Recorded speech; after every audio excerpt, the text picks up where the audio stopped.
Bien, notre mission, c'est de promouvoir la région de la Côte-de-Beaupré, de Charlevoix, et puis d'être un événement authentique, puis pour les gens d'ici, puis faire découvrir notre secteur aux gens qui viennent un peu partout dans le monde pour courir notre course, puis d'être à travers tout ça une organisation éco-responsable. Mhm.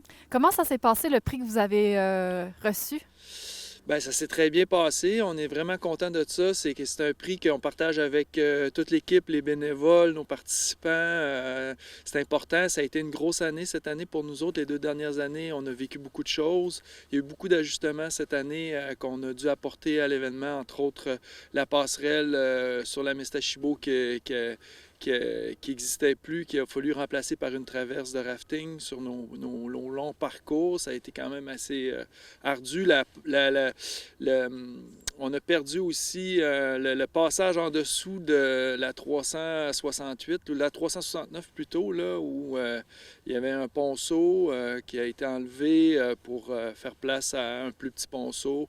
Donc, traverser la route avec tous les coureurs qui passent par là, c'était quand même assez une grosse logistique pour nous autres, là.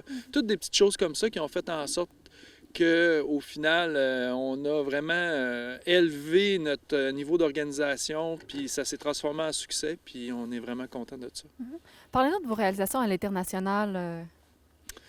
Ben, à l'international, ce qu'on fait, c'est qu'on a, entre autres, des partenariats avec des courses réputées comme le Grand Raid de la Réunion à l'île de la Réunion. Et puis le Swiss Canyon Trail, on essaie de développer avec d'autres courses aussi. On fait ça en fait pour récompenser les performances, les meilleures performances de nos coureurs. On veut leur donner la possibilité de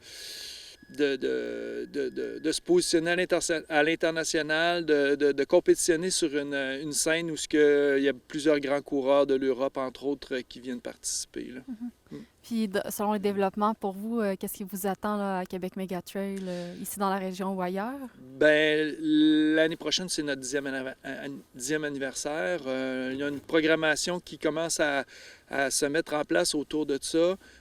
Puis, ben, nous, on est en mode progression. On veut progresser, s'améliorer, avoir possiblement plus de participants, mais aussi de conserver, tu sais, l'ambiance puis l'expérience pour tous les coureurs là, de notre événement. Comment décrivez-vous cette ambiance-là?